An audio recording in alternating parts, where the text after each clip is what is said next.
महोदय, हम लोगों ने विष्णु पुराण में पढ़ा समुद्र मंथन के बारे में।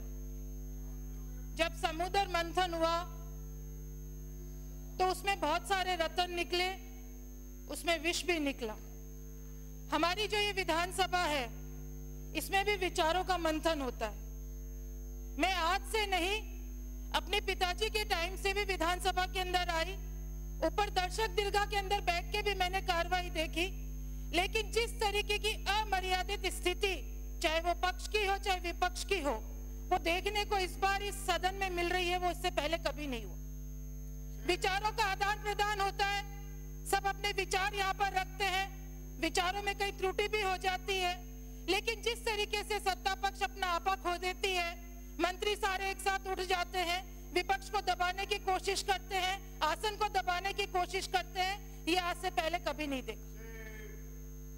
यहाँ पर महामहिम राज्यपाल गुलाब चंद जी कटारिया जी भी यहाँ पर विपक्ष के नेता रहे, रामनारायण चौधरी मेरे पिताजी भी विपक्ष के नेता रहे, राजेंद्र राठौड़ भी यहाँ पर विपक्ष के नेता रहे, लेकिन जो मान और सम्मान इन विपक्ष के नेताओं के सदन में होता था, सदन के नेता करते थे, सत्ता पक्ष करते थे, वो यहाँ आज दिखाई नहीं देता है।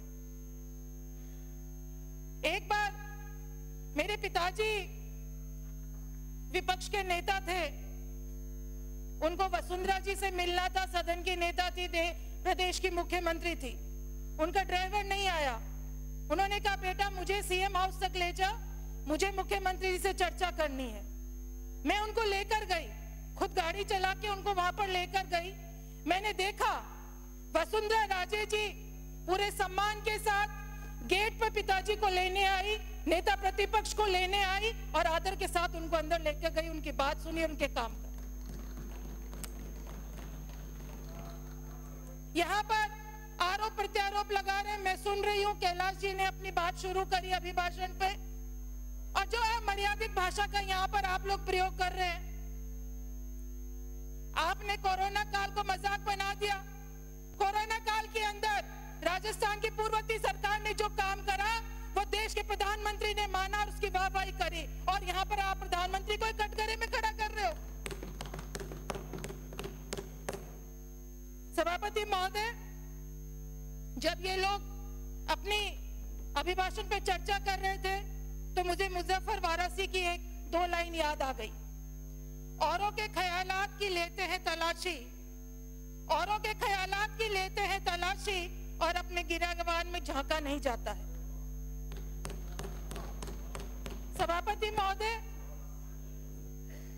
एक राज्य का धर्म होता है, वो अपनी जनता को अच्छी शिक्षा दे, अच्छी चिकित्सा दे, पानी की व्यवस्था करे, बिजली की व्यवस्था करे, आधारभूत संरचनाओं की व्यवस्था करे, सड़कें बनाए। मैं 2-3 बिंदुओं पे अपनी बात रखूंगी। अंग्रेजी शिक्षा आपको जानकारी नहीं है, राजस्थान के अंदर सबसे पहले 2014-15 के अंदर तत्कालीन मुख्यमंत्री जी ने बड़ी तादाद के अंदर इंग्लिश मीडियम स्कूल खोले थे, विवेकानंद मॉडल स्कूल के नाम से, और तकरीबन 135-134 स्कूल उन्होंने खोली। उन्होंने जब विवेकानंद इस मॉडल स्कूल खोली अंग्रेजी माध्यम की, तो उन्होंने क्लास 6 से लेकर क्लास 12 तक खोली। मैं धन्यवाद देना चाहती हूँ पूर्ववर्ती मुख्यमंत्री वसुंधरा राजे को, जिन्होंने गरीबी की पीड़ा समझी, किसानों की पीड़ा समझी और वंचित लोगों की पीड़ा समझी। उन्होंने इंग्लिश माध्यम की स्कूल खोली। लेकिन उससे बड़ा भी धन्यवाद मैं अपने पूर्व मुख्यमंत्री अशोक गहलोत को देना चाहती हूँ, जो उन्होंने दलगत राजनीति से ऊपर उठकर विवेकानंद मॉडल स्कूल को 1.5 करोड़ रुपए दिए, 1 से 5वीं तक की उसको चालू करी, और उसी साल के अंदर उसको चालू करने का काम करा। ये होता है लोकतंत्र। एक सरकार नींव रखती है, तो दूसरी सरकार जब आती है तो वो उसके ऊपर एक इमारत खड़ा करती है। लेकिन यहाँ पर अमर्यादित टिप्पणी हमारे शिक्षा मंत्री करते हैं, वो शिक्षा पे ध्यान नहीं देते हैं। इंग्लिश मीडियम स्कूलों के रिव्यू करने की बात वो करते हैं, उनको ये ध्यान रहता है कि शिक्षिका ने कैसे कपड़े पहन रखे हैं, भरी सभा के अंदर वो उसके शिक्षिका के कपड़ों के ऊपर आलोचना करते हैं, लेकिन उनका ध्यान नहीं है कि आज की जरूरत है अंग्रेजी माध्यम, किसानों के जो गरीब बच्चे हैं, वंचित जो समाज है, उसके लिए वो जरूरी है। ये English medium, Mahatma Gandhi English medium का मुद्दा क्यों उठा? ये इसलिए उठा कि एक रिव्यू कमेटी बना दी डॉक्टर प्रेमचंद जी बैरवा की अध्यक्षता के अंदर, और उस कमेटी ने ये कहा कि आधारभूत जो सुविधाएं हैं वो उस स्कूल में उपलब्ध नहीं है। लेकिन मैं बताना चाहूंगी 3,500 से ज्यादा इंग्लिश मीडियम स्कूल खुले और 7.5 लाख से ज्यादा बच्चे उसके अंदर अध्ययनरत है। आज उनकी स्थिति ये हो गई, शिक्षा मंत्री के बयान से असमंजस की स्थिति है। गांव के अंदर ग्रामीण लोगों ने चंदा इकट्ठा करा, 20-20, 30-30 लाख रुपए उन्होंने इकट्ठा करा। उस स्कूल को, इंग्लिश मीडियम स्कूल के अंदर कमरे बनवाए, उसका रंग रोगन करा और बच्चों को ले जाने और लाने के लिए भी व्यवस्था उन लोगों ने करी। आज वहां पर बच्चे एडमिशन लेने के लिए कतरा रहे, पता नहीं स्कूल बंद हो जाएगी। ये तो आपकी शिक्षा नीति है। दूसरी बात आती है गुड गवर्नेंस की। सभापति महोदय, अभी 25 दिसंबर को पूर्व प्रधानमंत्री श्री अटल बिहारी वाजपेयी के जन्म दिवस पर सुशासन दिवस के रूप में संपूर्ण भारत के अंदर मनाया गया। लेकिन राजस्थान के अंदर ये सरकार आई, लोगों से वोट लिए सुशासन के नाम पर। पिछली सरकार ने राम लुभाया कमेटी के आधार पर बहुत सारे जिले बनाए और संभाग बनाए। आपकी सरकार ने आते ही 13 महीने उन्होंने निकाल दिया। आपकी सरकार ने 21 महीने नए संभाग बने हुए हो गए, नए जिले बने हुए हो गए। वहां पर एसपी बैठ गया, कलेक्टर बैठ गया, बहुत सारे अधिकारी कर्मचारी वहां चले गए, नए दफ्तर बन गए। 21 होता तो ये कि आप लोग पहले जो प्रदेश, जो जिले आपने खत्म करे, जो संभाग आपने खत्म करे, वहां के लोगों की राय लेते, वो आपने नहीं ली। आप वहां के नेताओं से चर्चा करते, आपने नहीं ली।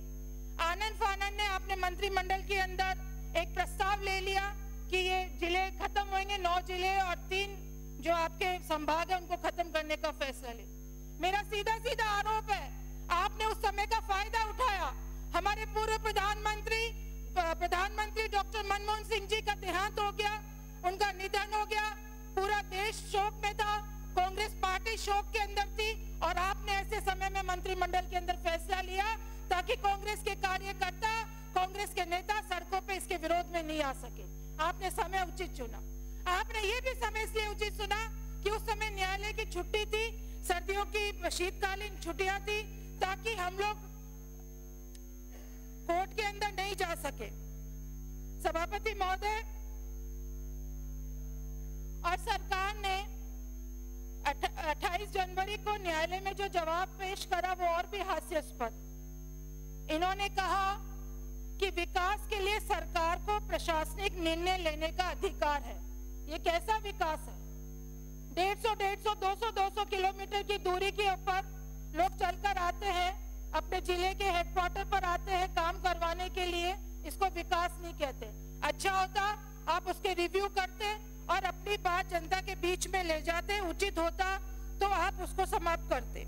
लेकिन आपने वाहवाही लूटने के लिए ये काम करा।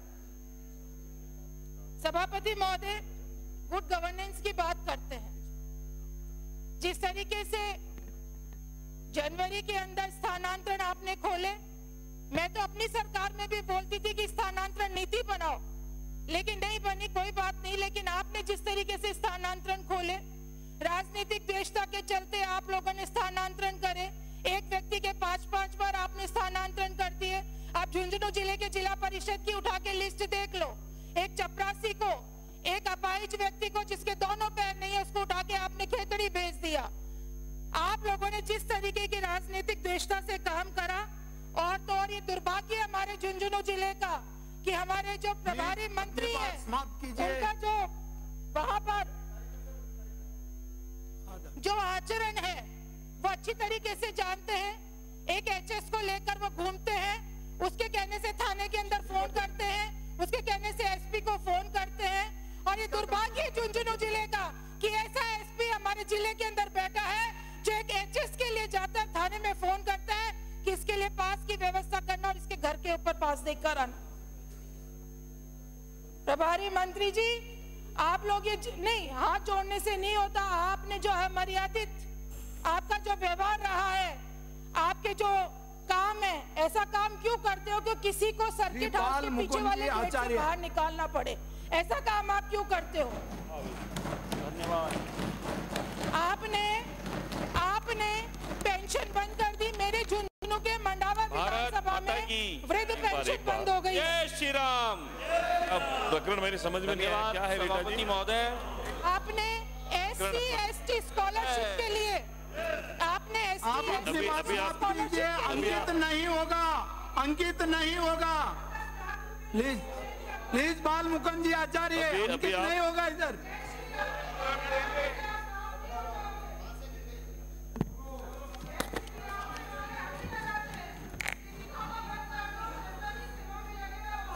धन्यवाद बहन जी, बहुत बहुत धन्यवाद। विराजे आप। धन्यवाद सभापति।